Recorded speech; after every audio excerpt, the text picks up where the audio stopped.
సాధారణంగా పండ్ల చెట్టుపై రామచిలుకలు 1 లేదా 2 వాలి పండ్లను కొరికి తినడం చూస్తూ ఉంటాం. కానీ అంబేద్కర్ కోనసీమ జిల్లా మాచవరం కోటివారి అగ్రహారంలో ఆర్ఎంపీ వైద్యుడు ఇంటి ఆవరణలో వందలాది రామచిలుకలు సందడి చేస్తున్నాయి. వైద్యుడు గంటి శ్రీరామచంద్రమూర్తి ఇంటి ఆవరణలో ప్రతిరోజు ఉదయం సాయంత్రం సమయంలో గుంపులుగా చిలుకలు కనువిందు చేస్తున్నాయి. 300 నుంచి 500 వరకు రామచిలుకలు అక్కడ చేరి చూపరులను ఆకర్షిస్తున్నాయి. వీటికి ప్రతిరోజు ఆహారం వేస్తున్నట్లు శ్రీరామచంద్రమూర్తి తెలిపారు.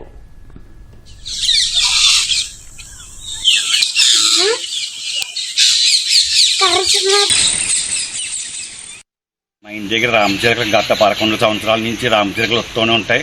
పొద్దున్న సాయంకాలం, పొద్దున్న 6 దగ్గర నుంచి సాయంకాలం 5, 6:30 మధ్యలో వస్తాయి. 100 చిలుకలు వస్తాయి. నెల 150 కేజీ బియ్యం వేస్తాం. ఇక్కడ అంతా రామచిలుకలతో సందడి అయిపోతుంది.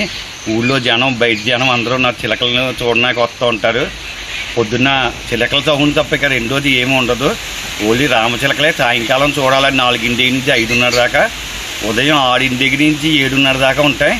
ఊరని ఇదంతా సౌండ్, రెండో సౌండ్ అనేది ఏమి వినిపించదు. రామచిలకలతోటే నిండిపోయి ఈ అనుభూతి చెప్పడానికి నోటితో సరిపోదు. ఇది